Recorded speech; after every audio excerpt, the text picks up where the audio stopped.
I'm Mark Walton, this is Jane Douglas. We're here in Los Angeles and it is that most wonderful time of the year. That's right, it is the Electronic Entertainment Expo and we're here with all the hot new hardware, the much anticipated and just announced new games and a whole bunch of publisher mega booths.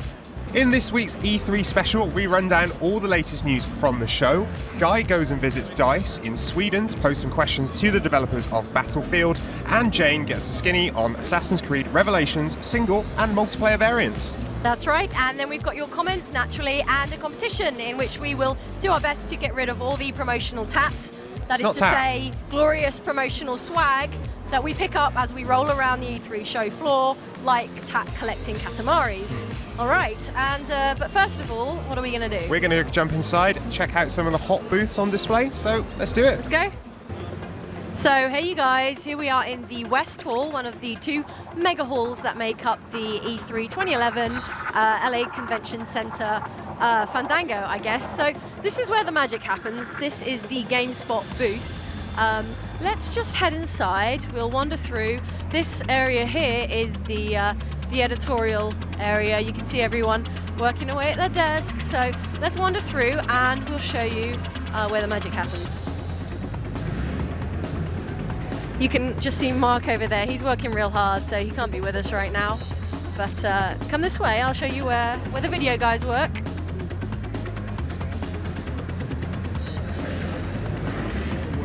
All right, mind your step. So this is where Seb's been working. That's his workspace down there. And we're gonna head out through the live stage now.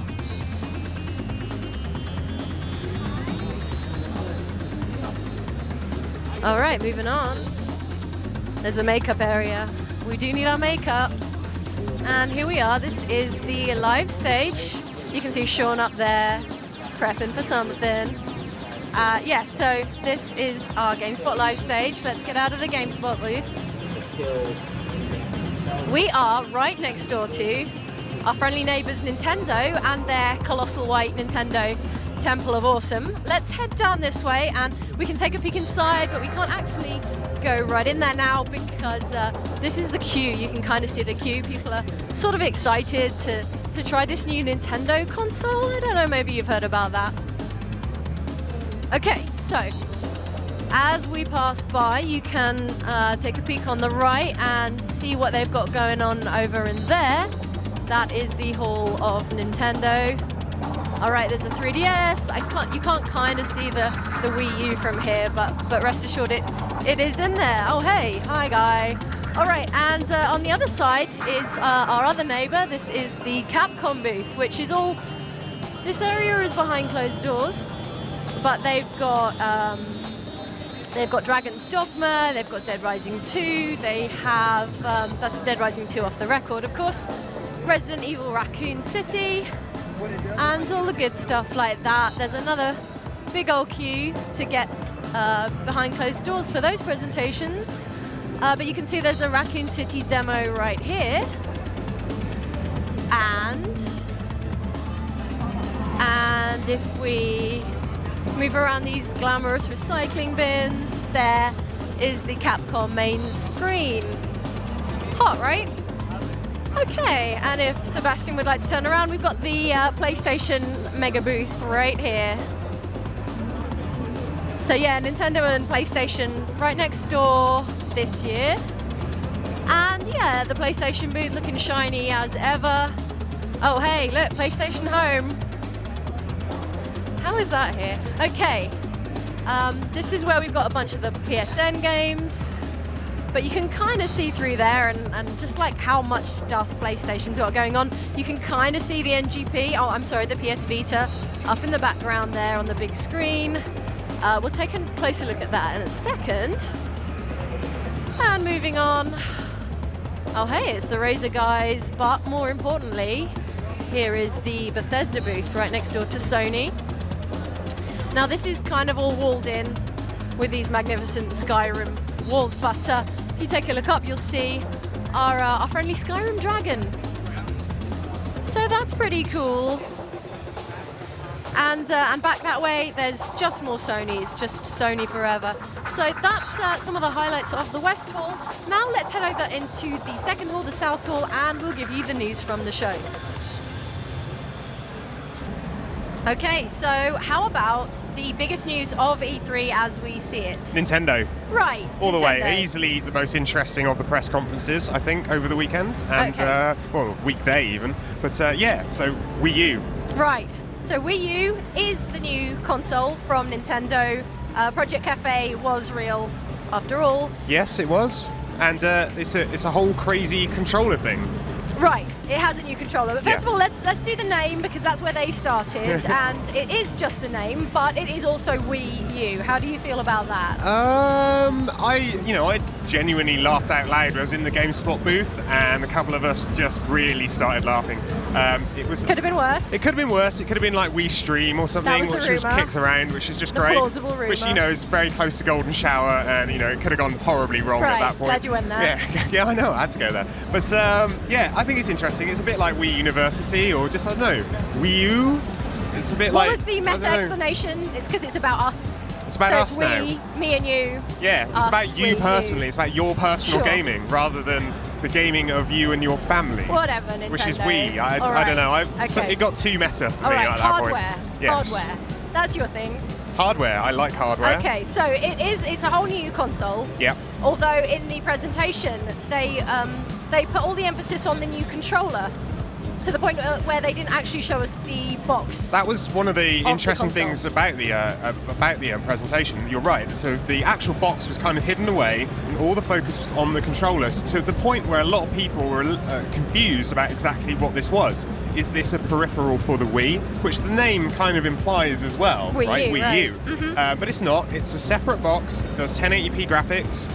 Surround sound, all that gubbins that the Xbox and PS3 have been doing for a while. But the focus is really the controller and Right. the way it can now stream your games to the controller and stream video inputs from the controller's amazing, well, we say amazing, 6.2 inch touchscreen, I think it is. 6.2 inch touchscreen. Yeah. So let's talk about the controller, which is a tablet. It's a with touchscreen buttons. tablet, but with buttons. Now I remember you saying something that you would do if the Project Cafe controller turned out to be a tablet with buttons. Well, at the time on the GameSpot UK podcast, I thought I was correct in thinking that this can't possibly be a tablet type thing How with wrong buttons. you were. And I said I would eat my own face. All right. Now, in lieu of actually eating my own face, because I would die. And we're going to need you for E3 Yeah, at least and, until the they're end of going the to need me show. to write something at some point.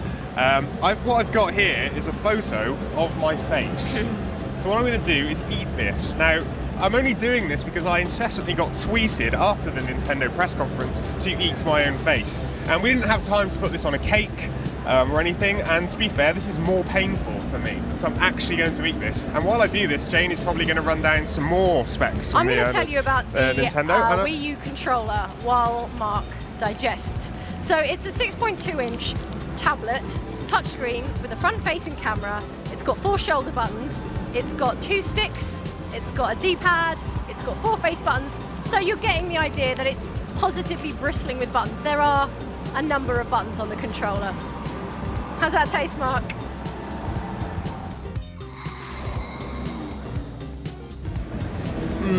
Tasty. All right, next up we've got the big news from the Sony conference, which was the NGP. Another name this by its time? proper name. Another slightly dubious name. How do you feel about the So- PS Vita? So Vita, Vita. Vita. Actually, my Whatever. favourite was Vitamax or Vitamax, Okay. which was quite Promising. good. Promising. Yeah, it's not too bad. I mean, we'll get used to it. I'm Right. sure. It's not. Okay. Doesn't have quite the same ring to it as NGP. I've got quite used to calling it that now.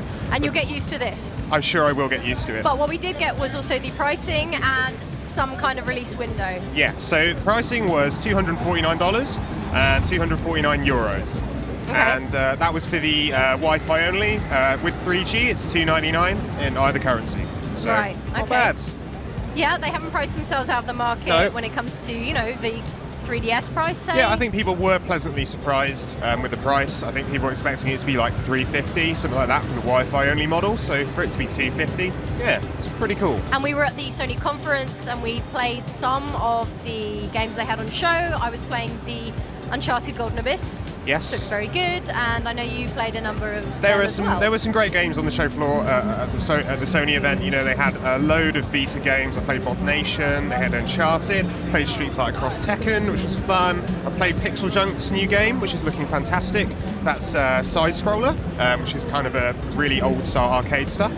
But we should go back to the press conference because they did announce one other kind of really crazy thing there. More hardware news. 3D TV. Right. A small one. 24-inch. Yes. $500 3D television for dorms, bedrooms, they say. Yeah. So it's a really entry-level 3D TV, which we haven't really seen, not at that size. You don't get 3D TVs at that size, so they're pricing it to get people on board with 3D without having to buy a massive 60-inch plasma.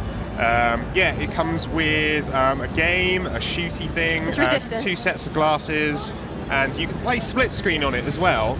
But it kind of, because of the way 3D works, you can actually both use the same screen and see the whole screen using the 3D glasses, which I think is fantastic. So it's like the opposite of split screen. Exactly. So you get a whole screen, and so does your gaming partner. So cheap way to get on board with 3D. I think that's a good move from Sony. So good work, Sony. All right.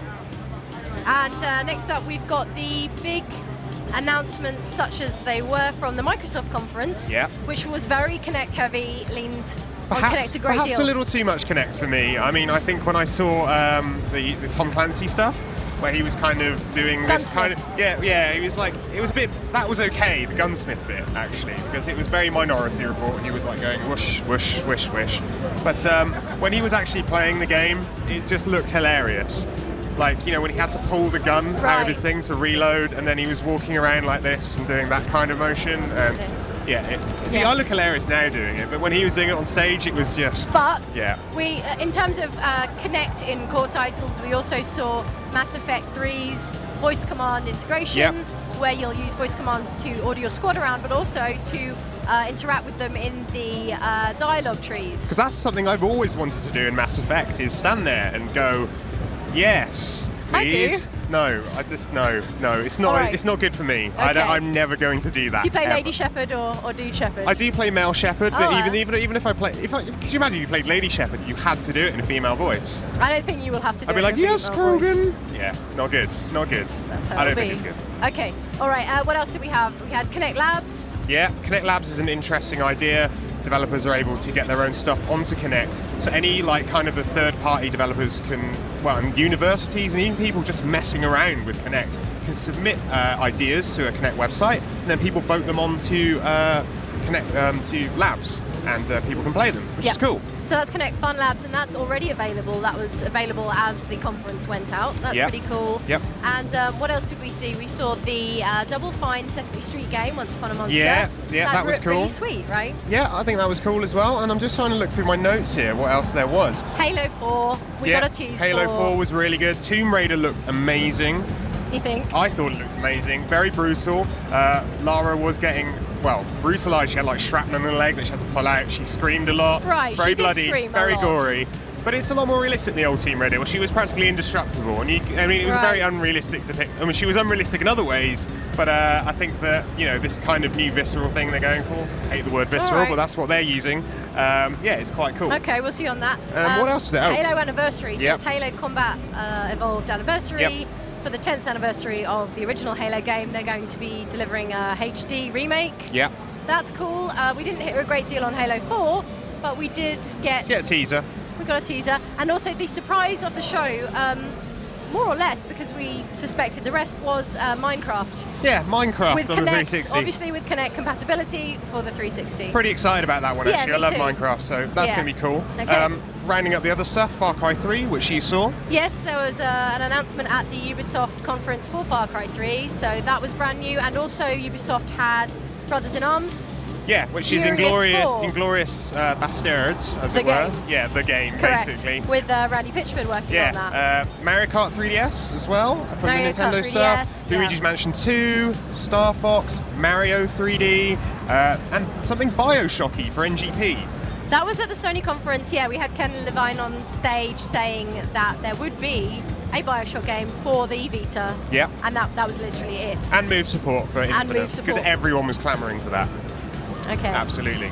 But yeah, coming back to the Nintendo stuff, that was the other big thing at the Nintendo conference, was the second wave of 3DS games is really a lot stronger.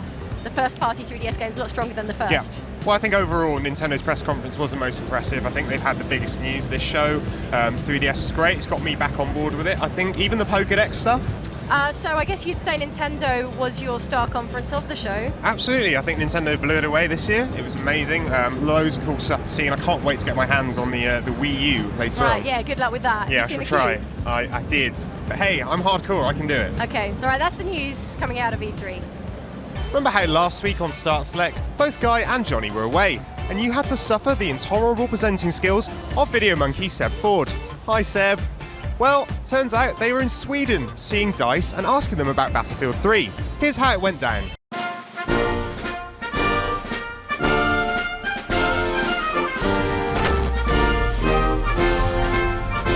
All right, time to Battlefield your questions to Patrick back now. Patrick, I've been through the forum for Battlefield 3 on GameSpot. Lots of people having questions. So real quick, if you could answer some of them, that would be great.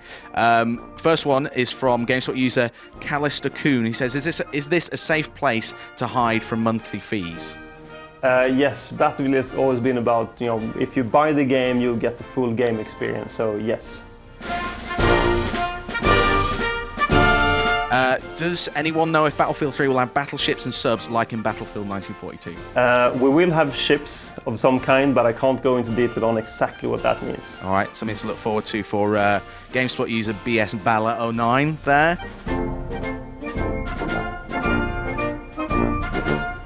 On a scale of 1 to 10, how worried are you about Prone? 1. Right. So I'm not very worried. But 10 excited about Prone. I'm very excited about it, but I'm not worried about it. We've seen, playing with it. It's great fun. We added a lot of depth to the prone position, and there'll be a lot of fun. Well, that's an 8-page discussion about Prone on GameSpot started by user BTZZ. Beam of Light asked, did they confirm the usage of bipods? I think you did today. Yes, absolutely. We will have bipods. You can deploy your gun. The light machine guns can be deployed, and you get increased stability, and you will be able to more or less control the whole street with the suppression. One question that was started was, the one thing I want from Battlefield 3 is Conquest mode on all maps from launch. And then Arkanoid adds, I'm going to be seriously hacked off if we have to wait 6 months just to be able to play Conquest on all launch maps. Can we talk about that at this stage? You will have Conquest on all maps by launch. Jason L2 says, anyone else think weapons should have a reliability stat? They're going to have reliability stats. They're going to wear down over time. We actually been talking about designs like that. The problem is that it's really hard to get people to understand why their guns all of a sudden starts to not work. So we will not have that for Battlefield 3 because it removes some of the fun factors of the game. Deja Vu 1982 says, it's just video showing jet flight. I think he wants more elaboration on video because this video's been released. Jet flight sections, can you talk about that at this stage? The only thing I can say is that we will have jets in the game, for sure. And finally, Jordan Sparks says, why does love always feel like a battlefield? All the variation and all the fun.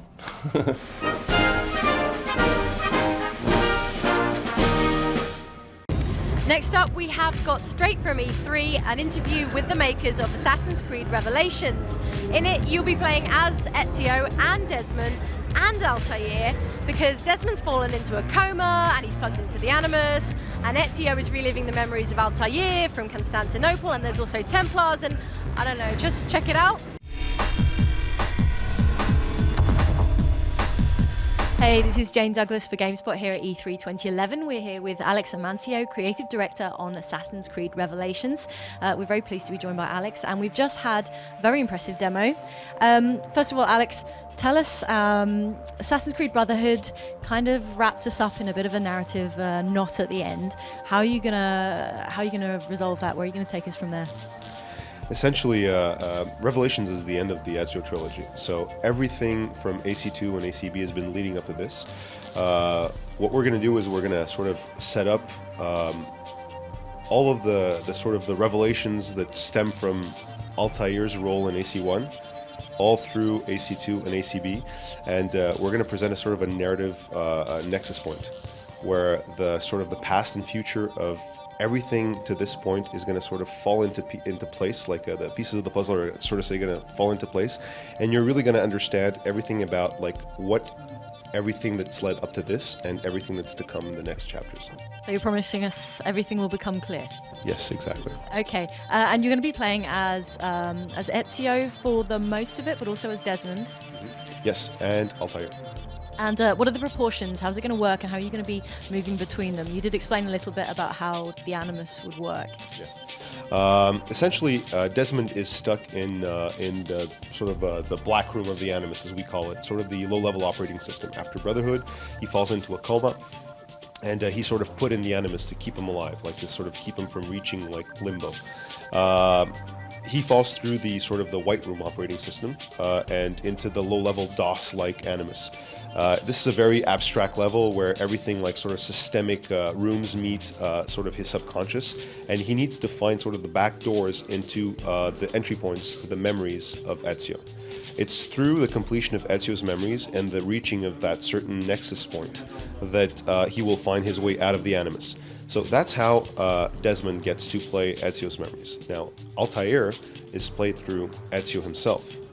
When he finds these sort of first civilization artifacts to sort of allow him to live Altair's sort of key moments. Now, I can't tell you exactly what the proportions are, because obviously with an open world game it's very hard to sort of like set numbers like that, but think of Desmond as sort of like Desmond's chapters are sort of like these entry points into Ezio's main storyline, and then that is segmented into sort of like entryways into Altair's key moments.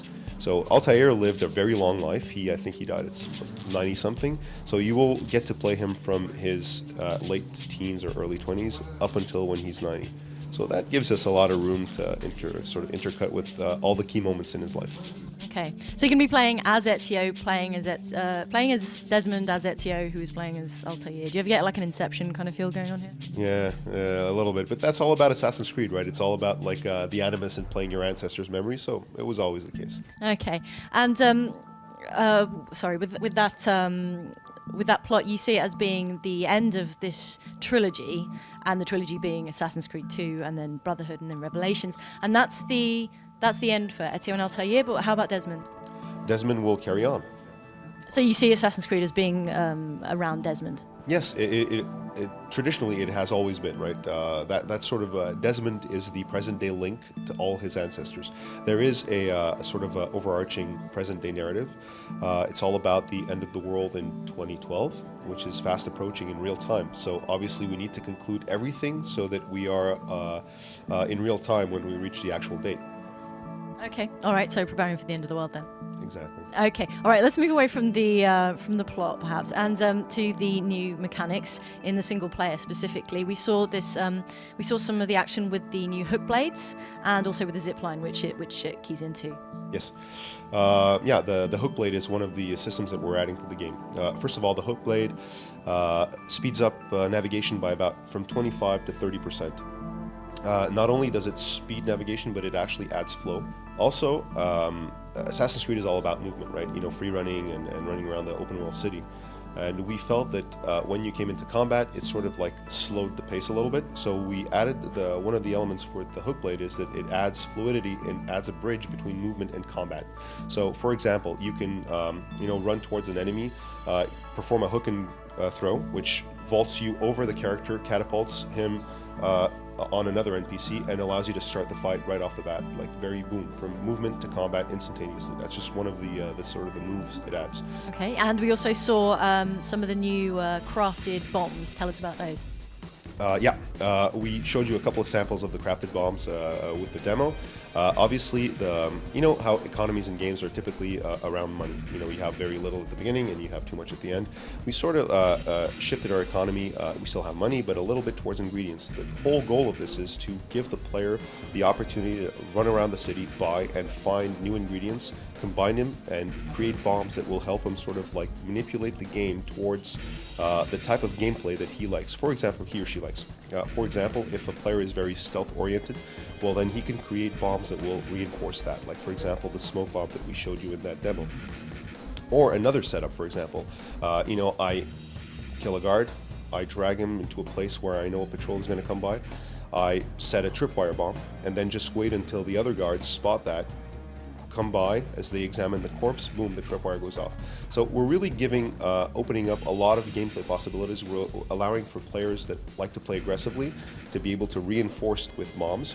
We're allowing for players that like to play the stealth game to reinforce it with stealth-oriented bombs. It's really opening up the possibilities and allowing you to play the game the way you want to play it. And do you expect that to feel, is that intended to feel different from Assassin's Creed Brotherhood? How familiar will combat, for example, say, feel in this game? I think there is a change of pacing for sure. Players that still like to play very aggressively will be able to find their way through it, right? But it's just, I think it's more of an evolution, right? It allows you to really transform the game into the sort of game that you want to play. In combat, for example, one thing that we're adding to sort of like just revamp it, you can remember in AC Brotherhood, we did have secondary weapons during combat, but those weapons were activated through, like holding a button for 2 seconds, for example, which sort of goes a little bit against the whole, idea of combat that is very fast-paced. What we did here is we added a second button for all of the side weapons.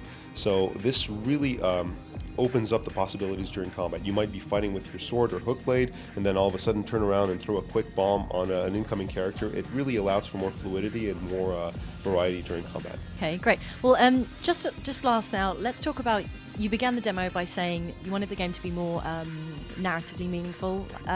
Does that mean we're going to get away from having so much stuff to do in Assassin's Creed Brotherhood, where there were factions and buildings to upkeep and to buy and renovate? Is that something that you're no longer interested in, or will we see that? No, we definitely have that. And the approach we've taken is that, yes, Assassin's Creed is a huge game, and it's becoming ever bigger. There's many systems. What we try to do here is, while continuing to add new systems, we've tried consolidating them and creating more links between these different systems.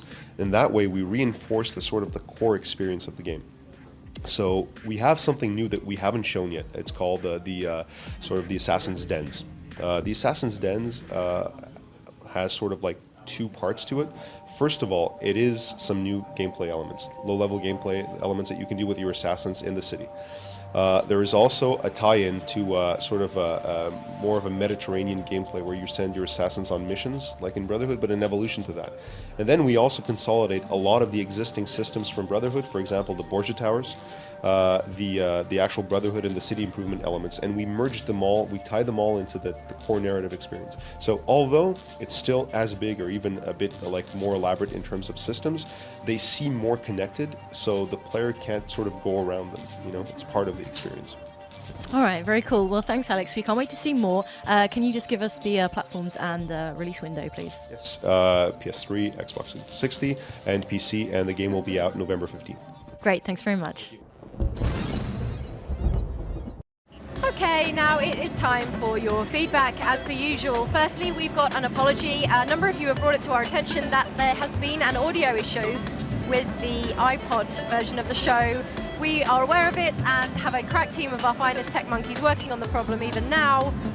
It'll be get sorted sorted, soon. Don't worry. Okay, in other feedback, we've got Brad XD, who said of last week's show, Seb made a great first impression in his first show. Thank you, Seb. I can't wait to see more of him. Great work, GS UK, so thanks. Yeah, well, Seb should be thanking him, frankly. On MCM Expo, which we were at, Capillary Ear posted, that line between cosplay and delusion is extremely thin. That Captain Jack Sparrow cosplayer looks completely insane. Good costume, though. I thought it was great. All right, and then we've got Lustra89, who wrote in on body count and said, not going to knock body count, but I don't know what sort of development stage it's at. But the AI looks like that found in Homefront. What AI stands still in open ground and runs in front of grenades? What AI indeed? What AI indeed. Okay. Competition time now, and you have the chance to win all of the tap that we pick up from E3. And I say tap We're talking lanyards. I mean valuable merchandise. Giant T-shirts, Yeah.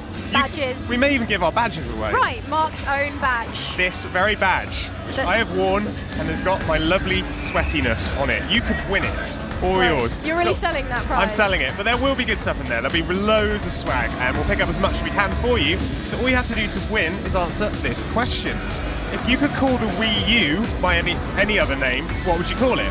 So, you know, Yeah, go on better than Nintendo. Tell Yeah. us what you would have called the Wii U. It still The sounds Wii weird. U. Answers to competitions at gamespot.co.uk. Also, if you want to get in touch with us, there's twitter.com/GameSpotUK, and check out the Facebook page for everything that's going on behind the scenes here at E3. That's facebook.com/GameSpotUK.